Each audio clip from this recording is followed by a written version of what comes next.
Member, Catholic Media Network and kapisanan ng mga broadcaster ng Pilipinas.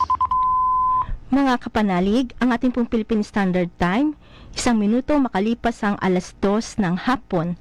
Ngayon po ay Sabado, 7 ng September, taong 2024. Narito ang Veritas News Alert Nationwide. Tiniyak ng Parish Pastoral Council for Responsible Voting ang pagsasakatuparan sa mandato nito bilang pangunahing tagapagbantay ng simbahang Katolika sa pagkakaroon ng maayos at tapat na eleksyon sa Pilipinas. Ito ay binahagi ni PPCRB Media and Communications Director Ana de Villa Singson kaugnay sa ginagawang paghahanda ng PPCRB sa nalalapit na 2025 midterm elections. Ayon kay Singson, kabilang sa pagtutuunan ng pansin ng PPCRB para sa nalalapit na halalan ang paghuhubog ng mga huwarang Pilipino na makabayan, makadiyos at matapat, ang mga katangian na dapat ding taglayin ng mga opisyal ng pamahalaan. Ayon kay Singson, hindi lamang sapat na turuan ng mga botante na pumili ng mga karapat-dapat na mga kandidato, sa halip ay dapat ding taglayin ng mga botante ang mga mabubuting katangian na hinahanap sa mga lingkod ng bayan. Ilulunsad naman ng PPCRB ang Tibok Pinoy na magsisilbing Values Development Program ng Parish Pastoral Council for Responsible Voting para sa papalapit na halalan sa bansa. Oktubre taong 1991 na opisyal na ilunsad ng PPCRB bilang isang independent, non-profit at non-partisan organization bilang tagapagbantay ng simbahan sa pagkakaroon ng maayos at matapat na eleksyon sa Pilipinas. Sa kasalukuyan ay may higit na sa 700,000 volunteers mula sa 86 na diocese sa buong bansa. Magbabalik ang mga balita mamayang 3:00 sa kanyang kapanalig Marian Navales Pulgo. Sumainyo ang katotohanan. Abangang muli ang Veritas News Alert Nationwide.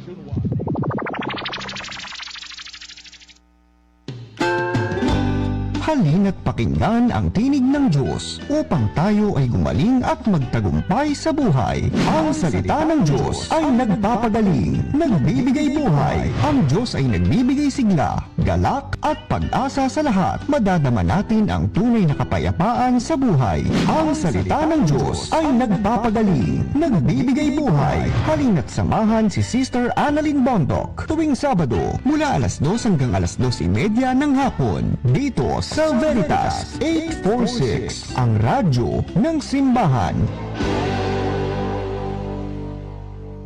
Ang salita ng Diyos, ang salita ng Diyos ay nagpapagaling, nagbibigay buhay. Okay. Amen. Glory to God, glory to Jesus, glory to the Holy Spirit. Amen.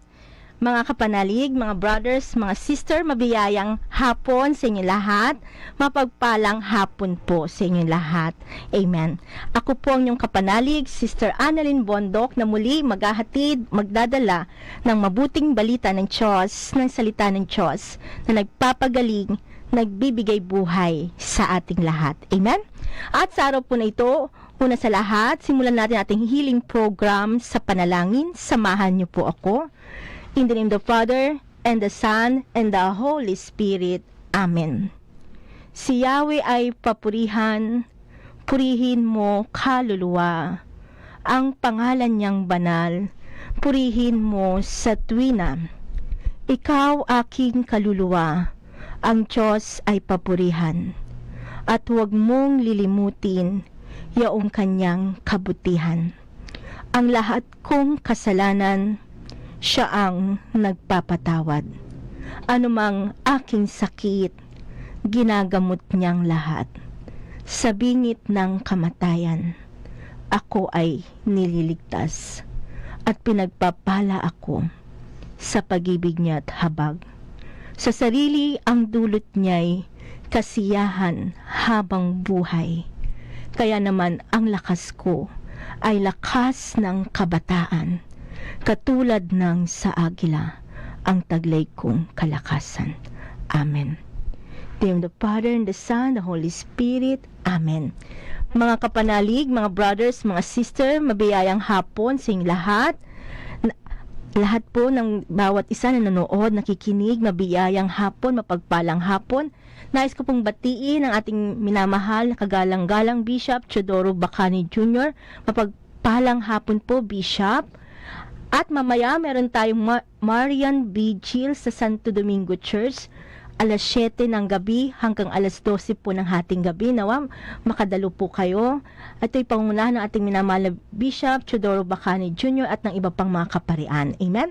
At ganoon din po sa ating minamahal na Parish Priest ng Santo Domingo Church, si Father Simon Peter Ramos. Mapagpalang, mabiyayang hapon sa iyo, Father Simon. At sa ating minamahal na Spiritual Director, Father John Paul Suntiliano, Spiritual Director ng Ang Salita ng Diyos, nagpapagaling, nagbibigay buhay, Catholic Charismatic Healing Ministry. Amen. At nais ko pong paalam sa inyo na tayo po ngayon po ay, ang ating title ngayon ay Ang Salita ng Diyos, nagpapagaling, nagbibigay buhay, Catholic Charismatic Healing Ministry. Amen. Kaya sa lahat na nanood, nakikinig, alin na po kayo, tayo po ay makinig. Ano man ang ating ginagawa, isang tabi po natin muna. At hayaan natin ang Panginoong Diyos ang siyang maghari sa buhay natin upang madama natin ang tunay na kagalakan, kaligtasan at kapayapaan ng ating buhay. Amen?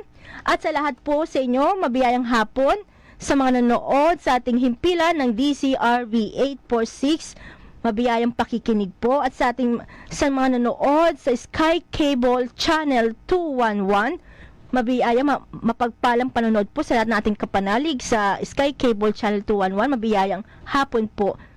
At ganoon din po sa ating Signal Cable Channel 313, mapagpalang hapon po sa inyo lahat. Amen?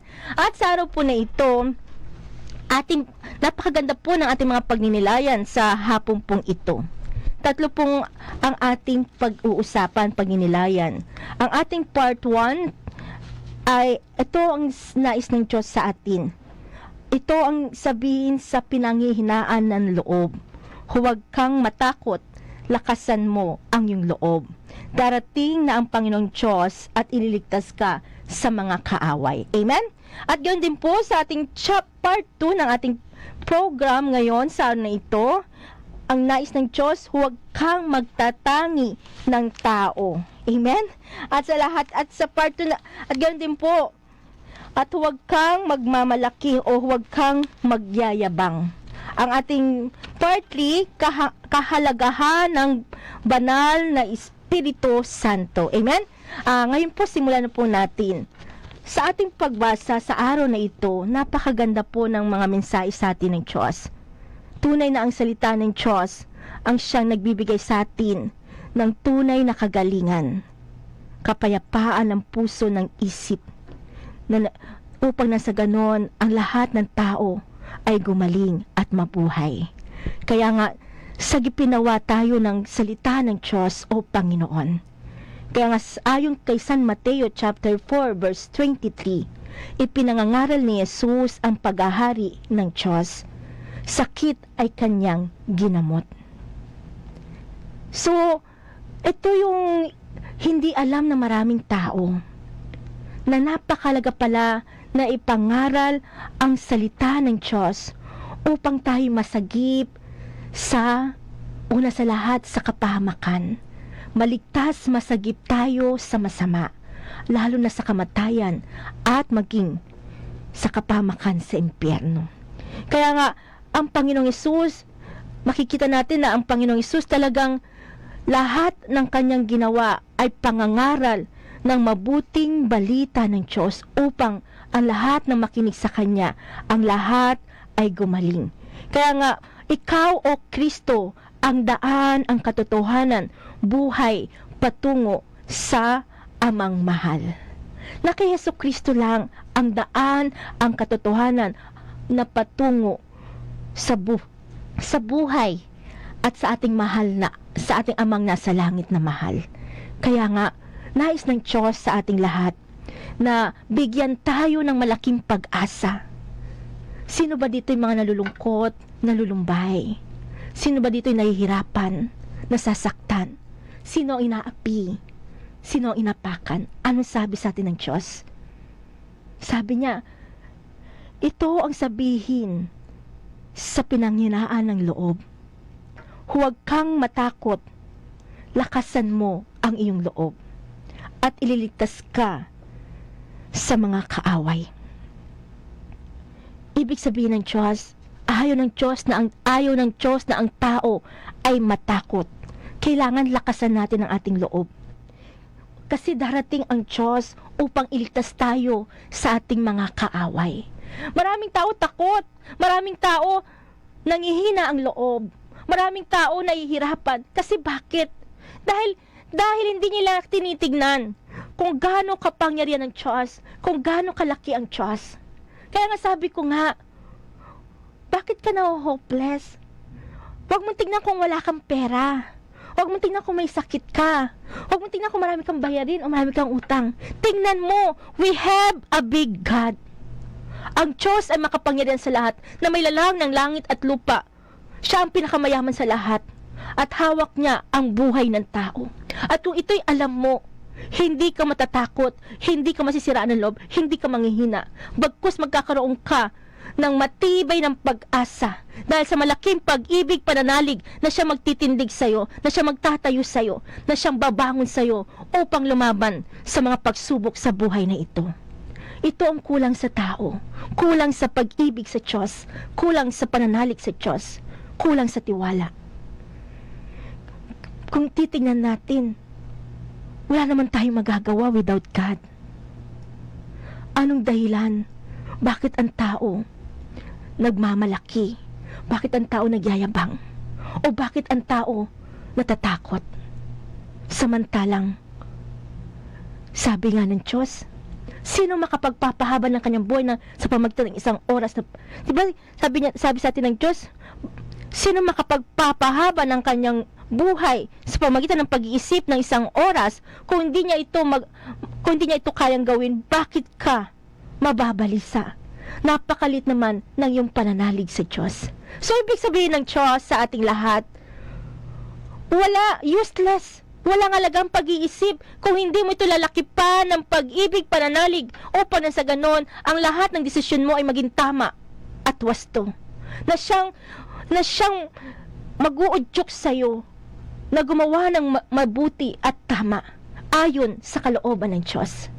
Kasi sinabi sa atin ni Lord, ang mga bulag ay makakakita at makakarinig ang mga bingi. Katulad ng usa, ang pilay lulundag. Mula sa gubat ay bubukal ang tubig at ang mga batis dadaloy sa ilang. Ang umuusok na buhanginan ay magiging isang lawa. Sa tighang na lupa ay babalong ang tubig. Amen? So, kung ito marinig mo mga kapanalig, mga sisters, mga brother, ang mga bulag makakakita.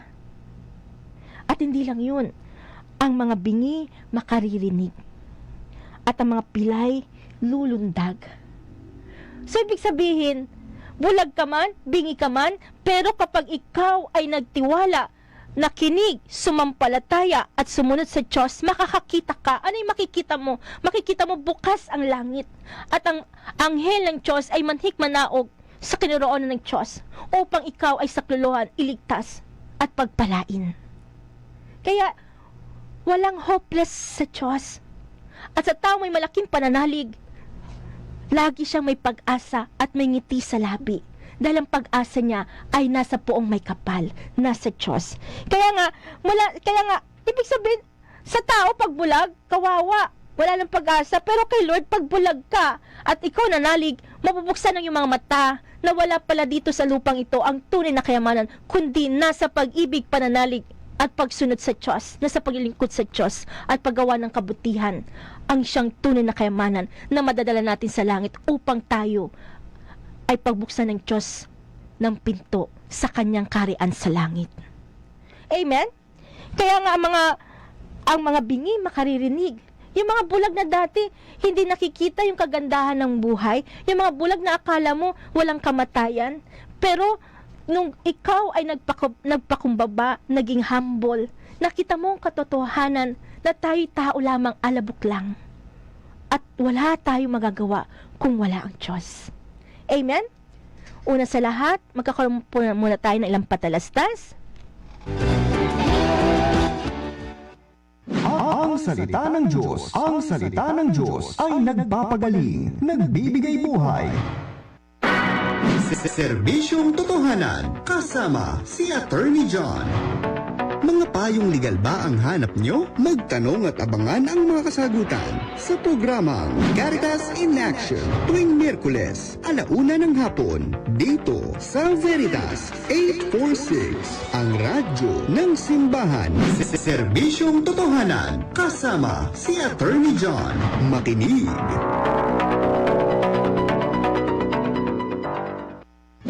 Ang salita ng Diyos, ang salita ng Diyos ay nagpapagaling, nagbibigay buhay. Amen. Glory to God, glory to Jesus, glory to the Holy Spirit. Amen. Mabiyaya, mapagpalang hapon po sa inyo lahat. Pagpatuloy po natin ang ating pagninilay. Kaya nga, sa lahat sa atin, lahat tayo may pag-asa. Walang hopeless.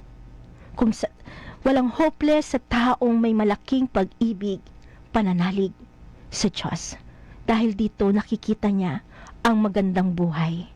Nakikita niya ang magandang plano sa atin ng Diyos. Totoo po yan, mga kapanalig. Sa buhay ko, dumating sa akin ang malaking pagsubok.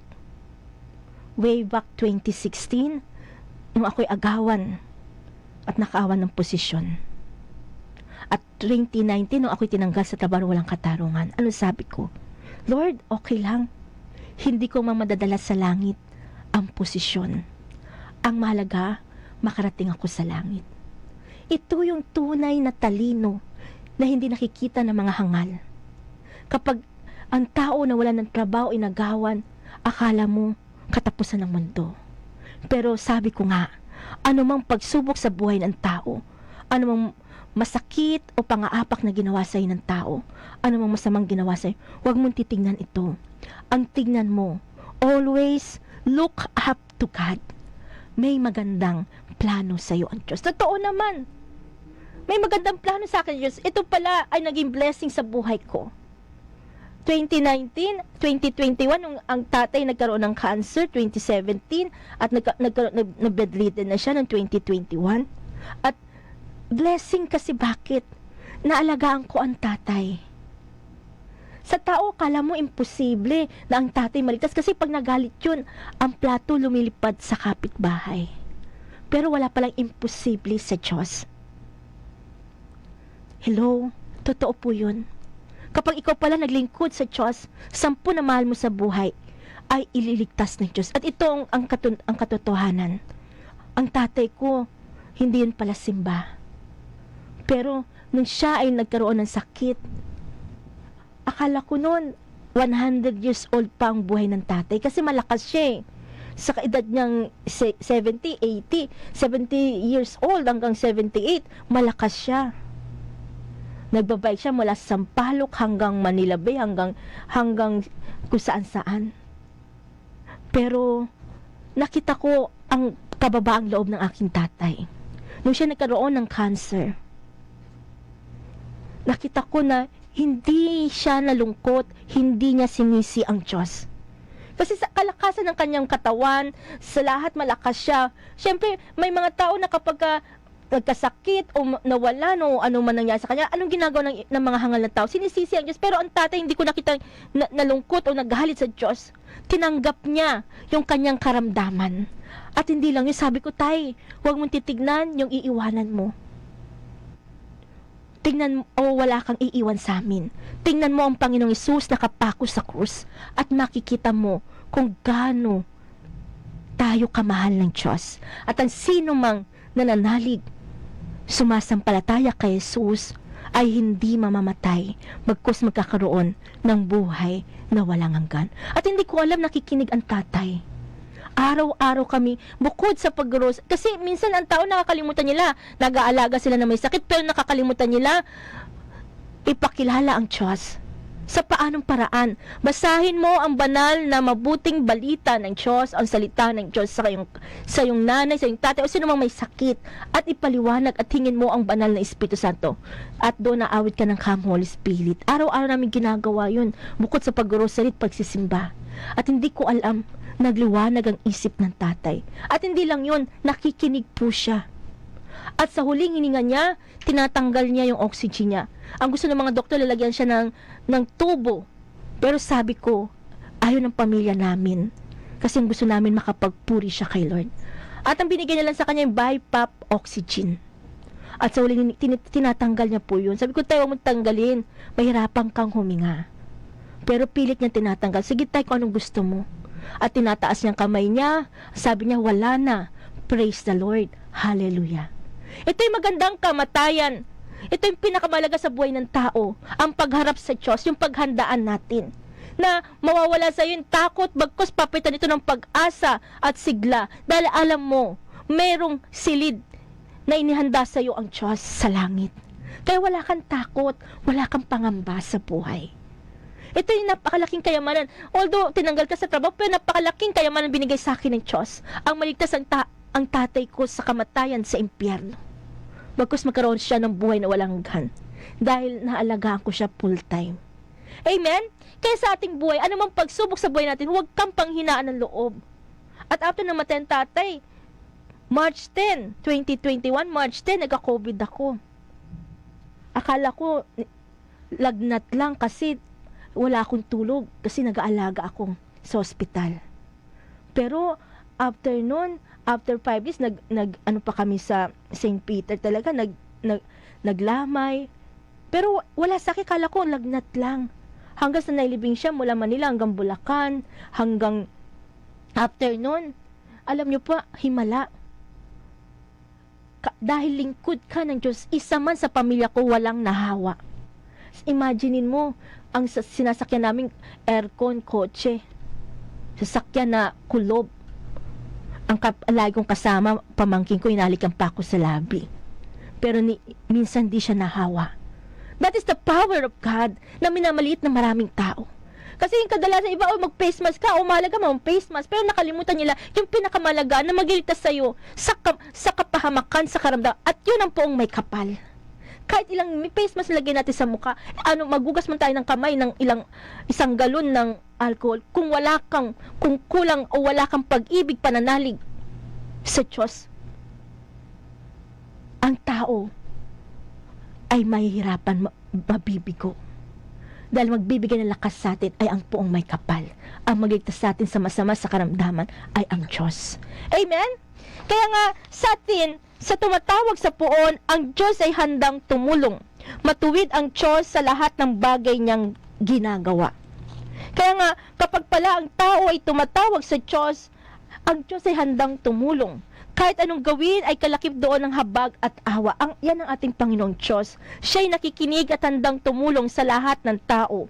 Sa sinumang taong pagtawag sa Kanya'y tapat at totoo. Ibig sabihin, kapag tumawag ka sa Diyos, dapat totoo ka at tapat. Kasi kung ang tao hindi totoo at tapat, anong sabi ng Diyos? Kapag kayo'y tumawag sa akin, ibabaling ko sa malayo ang aking mukha. Hindi ko kayo papansinin kahit na kayo manalangin na manalangin.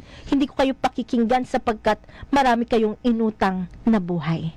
So, ibig sabihin, ang dalangin ng taong may tapat sa Diyos, kalugod-lugod sa Diyos, ay sabi ng Diyos? Diringgin ng Diyos. At ang kanyang dalangin ay umaakyat hanggang sa ulap, hanggang hindi ito tumitigil, hanggat di nakakarating sa trono ng Diyos. At ipinagkakalob sa kanya ang kanyang dalangin. Ito yung napakagandang dalangin, yung malinis yung puso, yung tapat ka. Pero kapag ang tao ay maraming buhay na inutang, kahit dasal ka ng dasal, anong sabi ng Diyos? Ibabaling ko sa malayo ang aking mukha. Hindi ko kayo papansinin, kahit na kayo manalangin na manalangin. Hindi ko kayo pakikinggan. Kasi bakit? Sapagkat marami kayong inutang na buhay. Sinong gusto dito na madinig ang ating dalangin?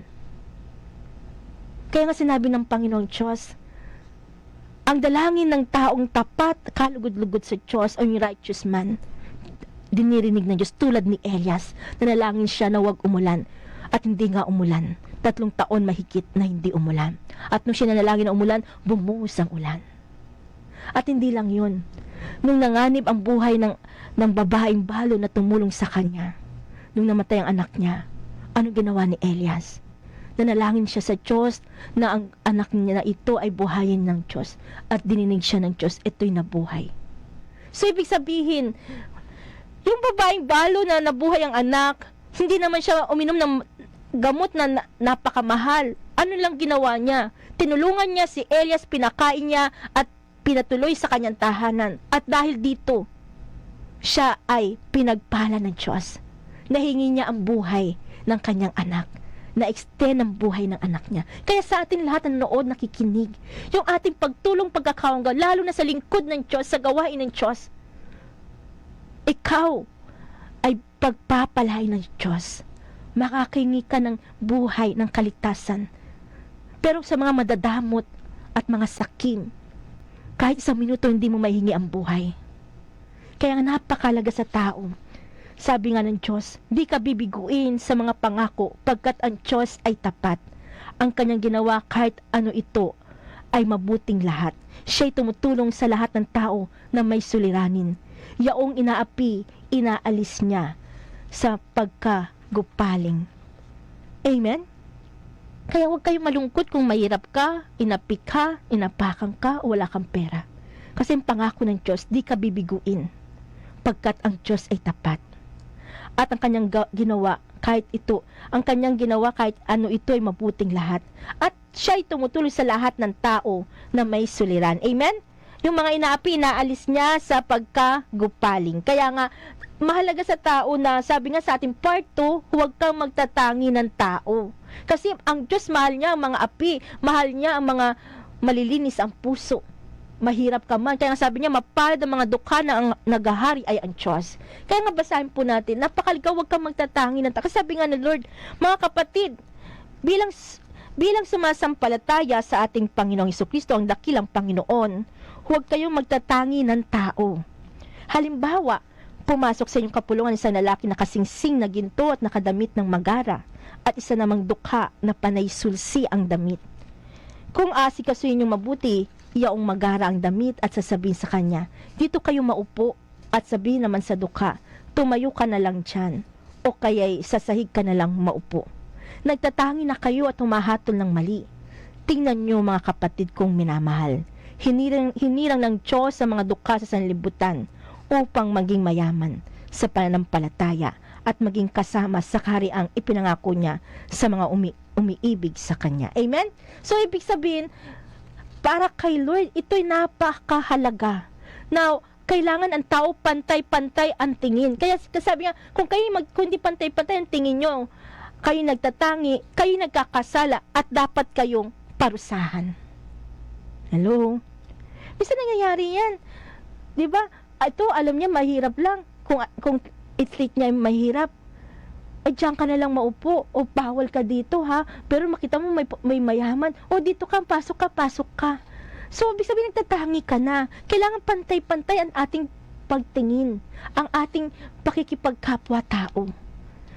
Kasi, sabi nga ng Diyos sa atin, hinirang ng Diyos sa mga dukha sa sanlibutan upang maging mayaman sa pananampalataya at maging kasama sa kaharian. Amen? Kaya nga, dinala sa kanya isang lalaking bingi at total pinamanik nila na ipatong sa taong ito ang kanyang kamay. Tumingala si Jesus sa langit at nagbuntong hininga at sinabi sa tao, epata, ibig sabihin mabuksan. At nakarinig na ito, na wala ang pagkautal at nakapagsalita ng malinaw. Sinabi ni Jesus sa mga tao na huwag ibalita ito kanino man. Ngunit kailan sila pinagbabawalan, lalo naman nilang pinamamalita ito. Amen? So, sa ating buhay, maraming bingi. Hindi lang dito sa ating ebanghelyo. Sabi ng Diyos, may isang lalaking bingi at utal. At ipinamanik nila na ipatong sa taong ito ang kanyang kamay. Para pala mabuksan ang ating pandinig, kailangan pala ang tao lumapit sa Diyos. Upang mabuksan ang ating tainga at mapakinggan natin ang salita ng Diyos, ang mabuting balita ng Diyos na magbibigay sa tao ng karunungan ng pinakamataas na talino na hindi maibibigay ng talino sa lupa. Amen? Bago po ang lahat, magkakaroon po muna tayong time check. Ang salita ng Diyos ay nagpapagaling, nagbibigay buhay.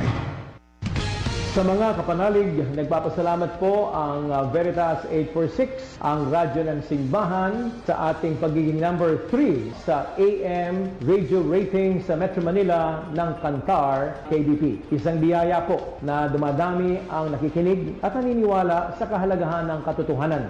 Ang katotohanan ang siyang magpapalaya sa atin. Juan 8. Mag-ingat po tayo sa mga peking balita. Sabi nga ni Pope Francis, fake news is diabolic.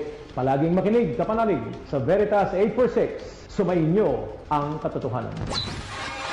From Mega Manila, Philippines, to the World Wide Web, through broadcast and social media, Veritas 846 Kapanani, 55 years of Catholic broadcasting. Manatili ka sa amin, Panginoon, manatili ka sa amin. Veritas 846, ang radyo ng simbahan. Member, Catholic Media Network and kapisanan ng mga broadcaster ng Pilipinas. Mga kapanalig, ang ating pong Philippine Standard Time, 31 minuto makalipas ang alas 2 ng hapon. Ang salita ng Diyos, ang salita ng Diyos ay nagpapagaling, nagbibigay buhay. Uulitin ko po mga kapanalig, sa ating mga panginilay, ipagpatuloy po natin ito na, sabi nga ng Diyos, huwag tayong magtatangi ng tao. Kaya ang tanong, paano ka makisalamuha sa iyong kapwa? Minsan makikita mo, mapa sa trabaho, o mapa sa organisasyon o saan man. Kapag paborito ka o malakas ka sa tao, minsan kahit hindi naman tama ang kahilingan ng malakas sa kanya, susundin niya. Samantalang yung taong malinis o tama, aalisin niya sa posisyon. Minsan mali po yan. Nawa, maging pantay tayo sa ating pakikipagkapwa-tao. Minsan sa posisyon, di ba, dahil lang sa, halimbawa, may nakaupo na, gustong-gusto ng isa yung upuan na yun. Gagamitin niya yung kanyang padrino o kalakasan sa kanyang sa mataas. O kaya maninira siya, magsisinungaling. Ito'y pagtatangi na at napakasama. Kasi sabi ng Diyos, huwag kang mga agaw, huwag kang mag-iimbot, huwag kang sasaksi sa kasinungalingan sa iyong kapwa. Ito po ay napakalaking kasalanan. Kasi nais ng Diyos ay dapat ipairalin ang katarungan, pairalin ang katotohanan, ang kabutihan, at maging tama ang ating pakikipagkapwa-tao. Amen? O halimbawa, sa pagdidesisyon sa isang bagay, sa ating sa buhay sa atin, di ba? Minsan, ang tao, alam mo nang walang kasalanan, bakit mo paparurusan? At yung may kasalanan, bakit mo palalayain? Kaya nga, sabi, huwag mong ipagkait ang katarungan. Pairalin mo ang katarungan. Kasi, para kay Lord, ito'y kasuklam-suklam ang ipagkait ang katarungan sa mga taong walang kasalanan. Kaya matakot po tayo sa Diyos. Kaya nga, kung nais nating maging matalino at marunong, kailangan natin hingin ang tulong, ang gabay at lakas ng Diyos to the power of the Holy Spirit. Kaya nga, napakahalaga ng banal na Espiritu Santo. Sabi nga dito, diba? Sabi nga, nasa saliksik ng Espiritu ang lahat ng bagay. Maging pinakamalalim na panukala ng Diyos, wala nakakaalam sa iniisip ng isang tao maliban sa kanyang sariling espiritu.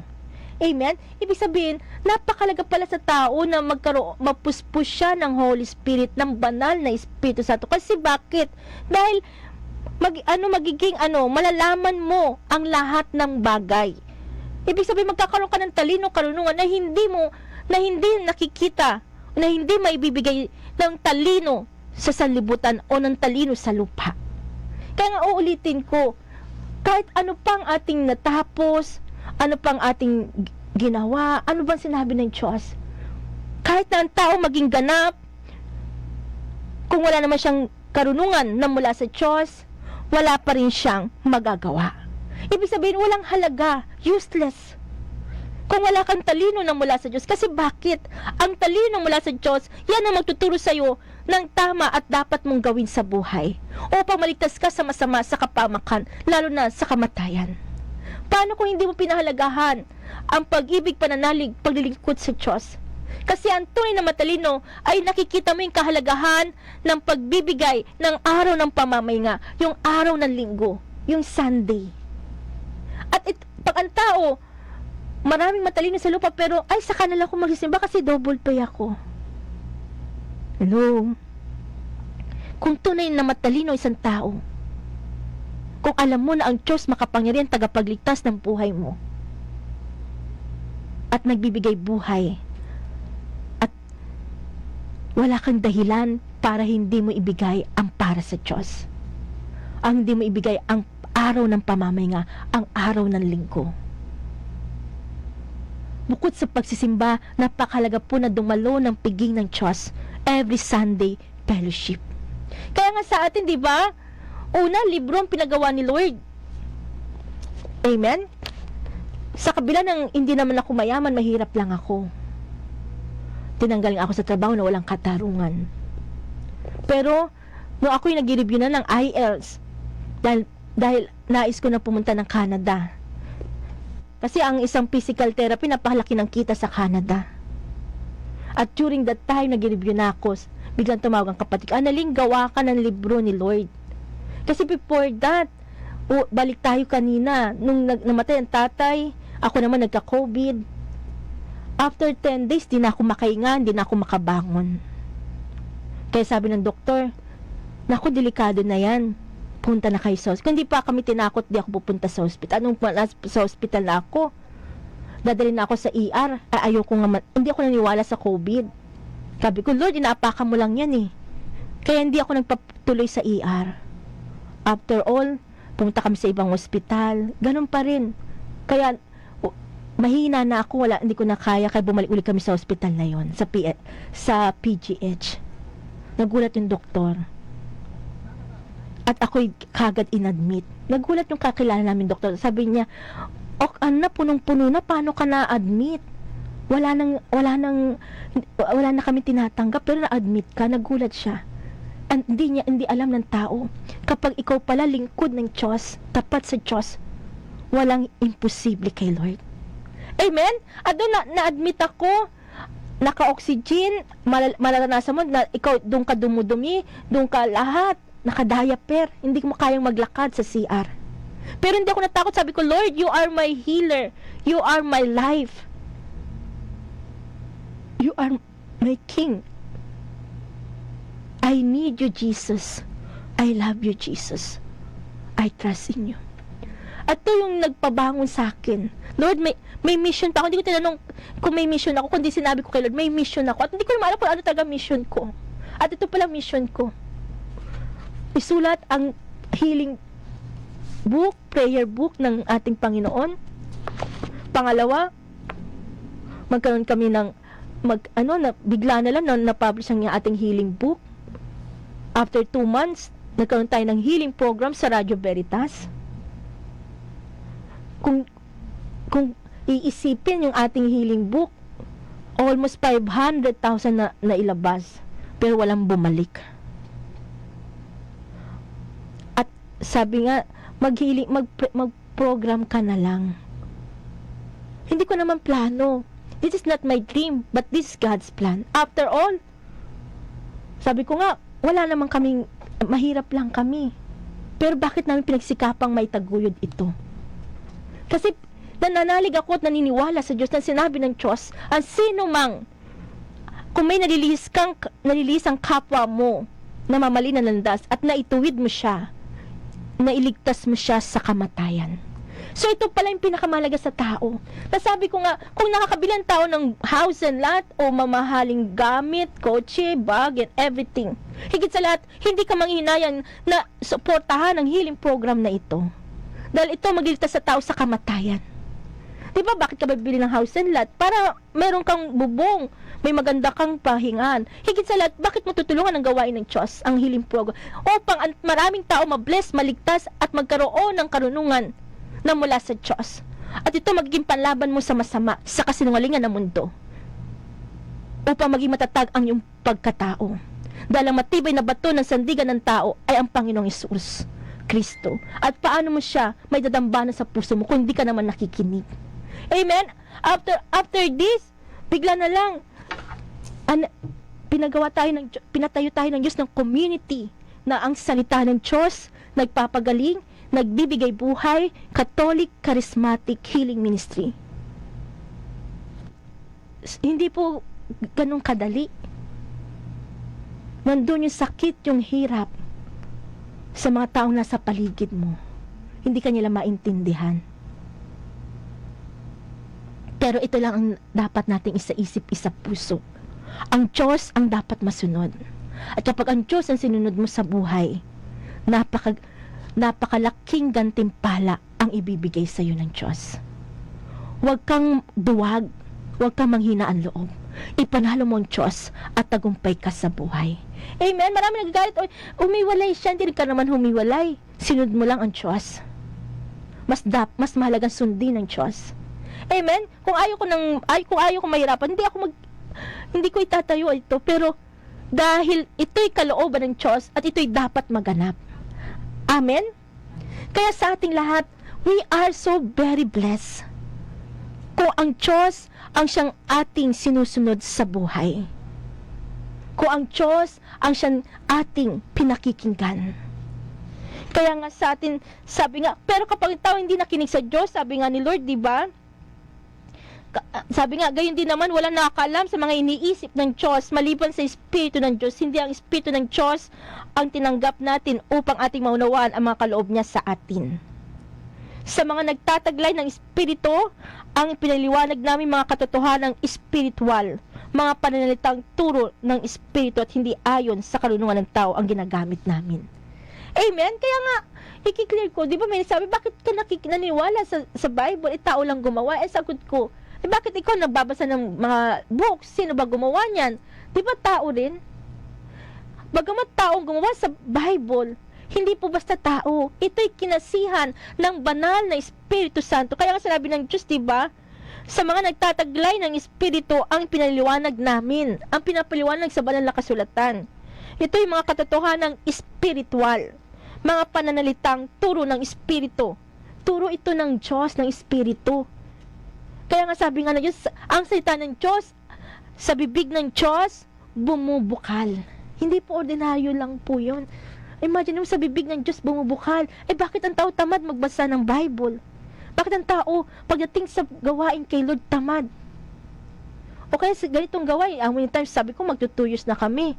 Pero ako, hindi ako nawawalan. Alam ko, hihipo ang Diyos na tutulong sa gawain natin sa healing program. Kaya ako kumakatok sa bawat isa. Ano man ito, mag-pledge man, sponsor, advertise, para sa ating healing program sa radyo, napakalaking tulong po ito. Napakalaking tulong sa mission natin na ipangaral ang salita ng Diyos. At ikaw isa kabahagi dito. At kung ikaw kaisa, ang Diyos tatanong ng utang na loob. Ikaw iingatan niya, pagpapalay. Yung binigay mo, higit pa ang ipagkakalob sa atin ng Diyos. Kaligtasan ng ating pamilya. Amen? Kaya nga, suportahan po natin. Kung tayo yung, di ba, magbabayad ng bills, meralco, tubig, pagkain, higit sa lahat, huwag natin kalilimutan yung ating pagkain ng ating kaluluwa. Kasi ang ating katawan, kakain din ng uod. Paano naman kung pinabayaan mo yung kaluluwa? Dahil hindi mo pinahalagahan ang salita ng Diyos sa buhay. Kaya ang tao, walang laban sa masama. Anong laban mo sa masama? Sa kapahamakan. Kung wala kang gabay, proteksyon ng Diyos, to the help, to the power of the Holy Spirit. Amen? Kaya sa lahat, sabi nga ng Diyos, sapagkat ang taong di nagtataglay ng Espiritu ay ayaw tumanggap sa mga kaloob mula sa Espiritu ng Diyos. Para sa kanila, kahangalan ng mga iyon at di nila maunawaan. Sapagkat ang mga bagay na espiritual mauunawaan lamang sa paraang espiritual. Kaya nga, di ba, makikita mo, kapag ang tao hindi nagtataglay ng Holy Spirit, hindi niya lang matanggap ang mga kaloob ng Espiritu Santo. Ano ba yung kaloob ng Holy Spirit? Pag-ibig, pagpapatawad, kagalakan, kapayapaan, kabaitan, kahinahunan. Kaya kapag ang tao hindi nagtataglay ng Espiritu Santo, nandun yung pride, nandun yung kataasan. Kaya hirap sila magpatawad. Kaya nga kung gusto nating tayo ay maging tagumpay sa buhay, maligtas sa masama, hingin natin ang lakas, ang tulong, ang gabay ng Diyos through the power of the Holy Spirit. Diba? Kaya nga, sabi nga ng Diyos, na unawa ng tao nagtataglay ng Espiritu ang kahalagahan ng bawat bagay. Ngunit walang nakakaunawa sa Kanya. Ganito nasasaad sa kasulatan, sino nakakaalam sa pag-iisip ng Panginoon? Sino ang makapagpapayo sa Kanya? Ngunit ang pag-isip ni Kristo ay taglay natin. Kaya kung tayo napuspos ng Holy Spirit, paano tayo mapupuspos? Sa pamagitan ng ating pagsisimba, pagdalo sa piging ng Diyos, every Sunday fellowship, healing evangelization. Ito po napakalaga sa atin. Dito bumaba ang Holy Spirit. Kaya kung ang tao ay nakikinig sa Diyos, hindi yung dumadalo ka pero ang isip mo nasa labas. Kailangan pag dumadalo ka, nakikinig ka kay Lord at pinaniwalaan mo yung salita ng Diyos, mabuting balita ng Diyos upang nasa ganun, maisa puso mo ito, maisa isip mo at maisa buhay. Kasi may iba, atin nga, pero kinukontra naman, sinabi ng Diyos, magpatawad ka. Sabi ng tao, paano ko siya patatawain? Ang sama ng ginawa niya sa akin. Paano papasok sa yung Holy Spirit? Kailangan, Lord, hindi ko kaya magpatawad, pero sa tulong at lakas mo, magagawa ko ito. Tulungan mo po ako. At magugulat ka. Habang kayo umaawit ng Come Holy Spirit, dadaloy sa iyo ang banal na Espiritu Santo. At magkakaroon ka ng talino. Ay, dapat pala ako magpatawad. Kasi ang tao hindi marunong magpatawad. Ang sabi nga ng Diyos, ang nagtatanim ng galit ay kahangalan na magtanim ng galit. Amen? Kaya nga, ang salita ng Diyos at dahil at ganoon din po ang banal na Espiritu Santo, yan ang magtuturo sa atin ng tama at dapat na gawin ng tao upang ang ating landas ay patungo sa kaligtasan sa buhay na walang hanggan. Magiging totoo ka sa buhay. Amen? Kaya nga sabi nga, matuwid ang poong dakila sa lahat ng kanyang gawa. Noong panahon yun, nagpunta si Jesus sa Capernaum at sa kanyang pagtuturo. Nagturo siya sa mga tao noong araw ng pamamahinga, nagtaka sila sa kanyang pagtuturo sapagkat may kapangyarihan kung siya'y magsalita. Naroon sa sinagoga isang lalaki na alian ng demonyo, isang masamang espiritu. Sumigaw siya ng malakas, anong pakialam mo sa amin, Jesus na taga Nazaret? Naparito ka ba upang puksain kami? Alam ko kung sino ka, ikaw ang banal na Diyos. Subalit pinagwikaan siya ni Jesus, tumahimik ka. Lumayas ka sa taong iyan at sa harapan ng lahat. Ang taong inilugmok ng demonyo at iniwan ng hindi man lamang sinaktan. Nang gilala silang lahat at nagsabi sa isa't isa, anong uri ng pangungusap ito? Makapangyarihan at mabisa. Pinalayas niya masamang espiritu at sumusunod naman sila. At kumalat ang balitang tungkol kay Jesus sa buong lupain. Amen? So, ibig sabihin, ang salita ng Diyos makapangyarihan talaga. Sapagkat nagtuturo siya na may kapangyarihan kung siya'y magsalita. At di lang yun napapalayas yung masamang espiritu sa tao. At sa ating panahon ngayon, kapag ang tao pala nakinig ng salita ng Diyos, ito'y makapangyarihan. At anumang masamang espiritu sa iyong katawan, mapapalayas. Kung chismosa ka, hindi ka na chismosa.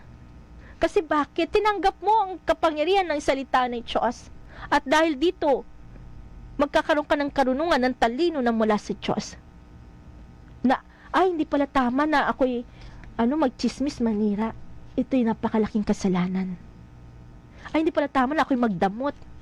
Kasi sinabi ni Lord, mawala ng salapi sa kapatid, sa kaibigan, huwag lamang amagin o mawala sa taguan. Sapagkat ang paglilimos, ito rin ang pinakamalaking kayamanan na siya magliligtas sa tao sa kapamakan sa masama, maging sa kamatayan. So, ibig sabihin, pag tinanggap mo sa salita ng Diyos, malalaman mo, ito pala ang tama at dapat mas mahalaga na matuto kang gumawa ng mabuti ng kabutihan, tumulong magkawanggaw, kaysa magdamot. Pero kung wala kang Holy Spirit, ng Espiritu ng Diyos, sabi nga ng Diyos, hindi ito matanggap ng mga tao, sa mga, basahin ko lang po. Sabi ni Lord, sa mga nagtataglay ng Espiritu, ang ipinapaliwanag namin. Sapagkat ang taong di nagtataglay ng Espiritu ay ayaw tumanggap ng mga kaloob ng Espiritu ng Diyos. Para sa kanila, kahangalan ang mga iyon at di nila maunawaan sapagkat ang mga bagay na spiritual ay mauunawaan lamang sa parang spiritual. Amen? Ibig sabihin, kapag ang tao hindi talaga nagtaglay ng Holy Spirit, para sa kanila, kahangalan ang mga iyon. Di ba sasabihin niya, bakit ako magbibigay? Pinaghirapan ko ito. Lakas ko. Talino ko. Ano ba sabi ng Diyos? Huwag mo sabihin ang kayamanan mo ay bunga ng iyong lakas o talino. Alalahanin mo ang Diyos na bigay sa iyo ng lakas. So, ibig sabihin, isang kahangalan sa tao, o sabihin, akin ito, lakas ko to. Kasi, sinabi nga sa atin ni Lord, basahin ko lang po. Sabi sa atin ni Lord, diba, sa part, huwag kang magmalaki, huwag kang maging mayabang. Sabi ni Lord, mga kapatid, kami ni Apollos ang ginamit kong halimbawa upang matutuhan nyo ang kahulugan ng kasabihang huwag lalampas sa nasusulat, huwag ipagmalaki naman ang isa at hamakin naman ang iba. Ano ang kahigtan nyo sa iba? Hindi ba lahat na sa inyo'y kaloob ng Diyos? Kung gayon, bakit nyo pinagyayabang na waring hindi kaloob sa inyo? Diba? Ibig sabihin, sinabi sa atin ni Lord, huwag ka magmalaki kanino man. At huwag ka magmalaki at huwag ka rin humamak sa iba. Kasi ano ba ang kahigtan mo sa iba? Kasi totoo, bakit hindi ka naman angat sa iba pero wala naman kayong tao? May hangganan ng buhay, may tuldok. Mamamatay, papanaw, kakainin din ng uod. Pero ang sabi nga ng Diyos, hindi ba lahat ng nasa iyo'y kaloob ng Diyos? Kung gayon, bakit nyo pinagyayabang na waring hindi kaloob sa inyo? Kaya bato-bato sa langit at ang tamaan huwag magagalit. Walang sinumang magmamalaki. Ako nagtayo niyan, akin lahat yan. Dahil sa training ko, exercise ko, nanalo ako. Kung sabihin ng Diyos, bukas kukunin kong buhay, may lakas ka pa ba? Ibig sabihin, lahat ng meron tayo, lakas, talino, o merong kayamanan, lahat yan ay pinagkatiwala lang sa atin ng Diyos. Kaya wala tayong dapat ipagmalaki. Sa isang iglap, kung gustong kunin ng Diyos, makukuha niya. Ibig sabihin, wala tayong pangahawakan sa buhay natin na permanente. Maging ang buhay natin ay hiram lang natin sa Diyos. Kaya bakit nyo ipagyayabang na waring hindi kaloob sa inyo? Kaya nga nais ng Diyos, habag, malasakit, pagtulong. Huwag kayong magyabang. Huwag kayong magmalaki. O kung di ka makabayad, humanda ka. Ang Diyos nga, inihintay ng Diyos na ang tao magpatawad. Na ang tao magbalik sa Kanya. Hindi sa, makasalanan ka na, papatay na. Hindi. Ang Diyos, naghihintay sa tao na magpakumbaba at magsisi, magbalik loob upang mabigyan siya ng kaligtasan at buhay na walang hanggan. So, ibig sabihin ko, ganun din sana tayo. Matuto tayong mahabag. Matuto tayong tumulong. Matuto tayong magpatawad. Kasi ganun ang Diyos, mahabagin. At ang nais ng Diyos, ang tao ay magkaroon ng habag malasakit. Kayo pa, sabi nga ni Lord, di ba? Kayo pala'y nasisiyahan na, mayayaman na kayo. Kayo pala'y mga hari na, hindi na ninyo kami isinama. Sana nga'y naging hari kayo, upang kami na may maging hari kasama ninyo. Sapagkat sa wari ko, kaming mga apostol ginawa na ng Diyos na maging pinakahamak sa lahat ng tao. Ang katulad namin ay mga taong nahatulan ng kamatayan, isang panoorin ng sanlibutan, ng mga anghel at ng mga tao. Kami mga hangal alang-alang kay Kristo, kayo marurunong tungkol kay Kristo. May hina kami, kayo malalakas. Hinahamak kami, kayo pinararangalan. Hanggang sa oras na ito, kami nagugutom, nauuhaw, halos hubad. Pinagmamalupitan kami at walang matahanan. Nagpapagal kami upang ipagtawid buhay. Idinadalangin namin ang mga lumalapit sa amin. Kapag kami pinag-uusig, tinitiis namin ito. Malumayan at pananalita ang sinusukli namin sa mga paninirang puri sa amin. Hanggang ngayon, kami parang mga yagit. pinakahamak na uri ng tao sa daigdig. Amen? Kaya nga, makikita mo, di ba? Ang mga alagad ni Jesus, propeta, santo, tinalikuran nila lahat ng mga kayamanan sa lupa. Mas nangibabaw sa kanila ang pag-ibig sa Diyos, ang paglilingkod sa Diyos, ang paggawa ng kabutihan. Kaya sinabi ni Lord, hanggang ngayon kami parang mga yagit, pinakahamak na uri ng tao sa digdig, pero sa mata ng Diyos, pinakamapalad, dahil makakamtan mo ang pinakamalaking kayamanan, at yon ang kaligtasan ng buhay, at makamtan ang buhay na walang hanggan sa langit. Amen? Sapagkat maging 10,000 man ang inyong guro tungkol sa pamumuhay Kristiyano, isa lamang inyong ama, sapagkat kayo naging anak ko sa pananampalataya kay Kristo Jesus sa pamamagitan ng mabuting balitang ipinangaral ko sa inyo. Kaya nga, sana sa ating buhay, napakahalaga. Nawa suportahan, tulungan ang mga misyonaryo ng Diyos. At ganoon din po ang ating healing program. Kasi sabi nga ni Lord, nilibot ni Jesus sa mga bayan at nayon sa paligid, nangangaral siya at nagturo ng magandang balita tungkol sa kaharian ng Diyos. Kasama niya 12 at ilang babaeng pinagaling niya sa masamang espiritu at sa kanilang mga karamdaman. Si Maria na tinatawag na Magdalena, mula sa kanyang 7 demonyong pinalayas. Si Juan na asawa ni Kusa, nakatiwala ni Herodes, si Susana at marami pang iba. Tinususan ng mga ito mula sa sarili nilang ari-arian ang mga pangangailangan ni Jesus at ng kanyang mga alagad. Ibig sabihin, napakalaga pala na tustusan, tulungan, suportahan. Kasi pinakita ni Jesus, hindi naman niya kailangan ng tulong kasi siya may ayon, langit at lupa. Pero pinakita niya kung gaano kahalaga ang tulungan ang kanyang mga lingkod. Katulad ng ginawa ng mga babaeng naglingkod kay Jesus. Tinustusan nila mula sa sarili nilang ari-ari at mga pangangailangan ni Jesus at ng kanyang mga alagad. Amen? Kasi maraming tao, ay bakit ako magbibigay ng ikapo, yayaman lang sila. Maraming tao minsan, yun ang inasa isip. Hindi naman lahat. Pero sabi nga ng Diyos, bakit nyo, ang kay Cesar ay kay Cesar, ang sa Diyos ay sa Diyos. Ibigay mo ang para kay Lord. Ang isang araw para kay Lord. Ang ikapo para kay Lord. At kung di niya at sabi nga, subukin niyo ko at bubuksan ko ang durungawan ng langit at ibubuhos ang pagpapala, ang biyaya, ang grasya ng Diyos. Amen?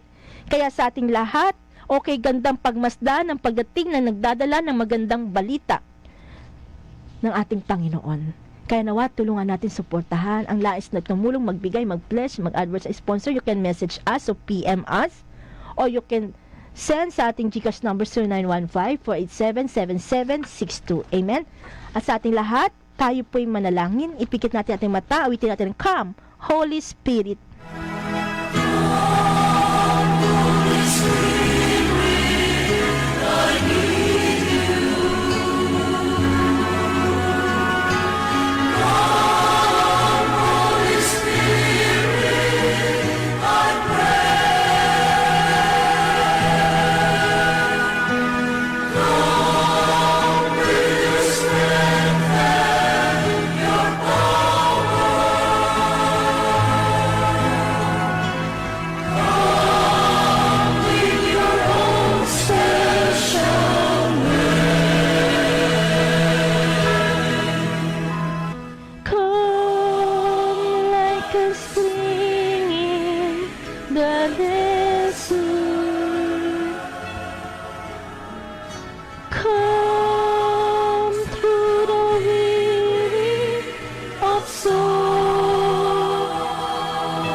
Yes, Lord, dinadalangin ko lahat na rito, mga nanonood, nakikinig. Hipuin mo po sila mula ulo hanggang talampakan. Padalhin mo po sa kanilang banal na dugo at tubig na bumuluwak sa iyong tagiliran, na siya naging aming kaligtasan, kalinisan, kagalingan. Ibuhos niyo po yung banal na Espiritu Santo. At anuman ang aming mga karamdaman sa mga oras na ito, ang lahat ay iyong gagamutin, ipagkakalamang kagalingan ng bawat isa. Diabetes man yan, high blood man yan, sakit sa puso, cancer man yan, o sa bukol man yan, thyroid, o ano man yan, Lord, sa mga oras na ito. Walang imposible sa iyo. Sa tao na nanalig sa iyo, Lord, lahat ay pagkakalom mo, kagalingan, kaligtasan, buhay, pagpapala. Kaya, Lord, ibuhos mo yung banhal ng Espiritu Santo. Dinadalangin ko sa iyo ang aming minamahal ng ngayon na namayapa na si Sister Nila Claro. Pagkalam mo sa kanyang buhay na walang hanggan. At lahat na nanonood, nakikinig, ipagkalam mo kagalingan, kalakasan, mabangbuhay, pagpapala na mula sa iyo. Si Ausya Manansala, Anita Bondok, Lourdes Manansala, Cecilia Gabino, Chodolfo Gabino, si Annie Ablasa, Eugene Gabino, Veronica Guda, Agnes Lancheta, Jason Carr Alvarado, Virginia Gas, Elinda Padrones, Celia Delgado, Elsa Bartolome, Linda Habin, Nelisa Nilma Buhayan, Jobit Rubales, Chuk Junior Mutuk, Skylan Pigon, at Sister Carmelita Reyes, Elin Bacolod, Sister Presi Oha, Sinaida Dumapi, Marisan Perer, Amanda Sagmit, Herminia Laico, Alvaro Paglinawan, Agnes Lacheta, Veronica Guda, at ang lahat, Lord, ipagkalaw mong kagalingan, kalakasan, mabangboy, pagpapala. Teresita Bondok, Pulquero Mayalim Bondok, Anita Bondok, ang lahat, Lord, ganito po ang iyong lingkod. At sa lahat, Panginoon, hipuin mo mula ulong gantalampakan. Pagkalam kagalingan, kalakasan, mabangboy, pagpapala. Amen. In the name of the Father, and the Son, the Holy Spirit. Amen. Glory be to the Father, to the Son, to the Holy Spirit, as it was in the beginning, is now, and ever shall be, world without end. Amen. Mga kapanalig, maraming salamat po sa inyong panonood, pakikinig. Hanggang susunod na Sabado, ito po ang inyong kapanalig, Sister Annalyn Bondok, na muli nagsasabi, sumainyo ang katotohanan. Inyong napakinggan ang programang Ang Salita ng Diyos ay Nagpapagaling, Nagbibigay Buhay, kasama si Sister Annalyn Bondok. Tuwing Sabado, mula alas 2 hanggang alas 2:30 ng hapon, dito sa Veritas 846, ang radyo ng simbahan.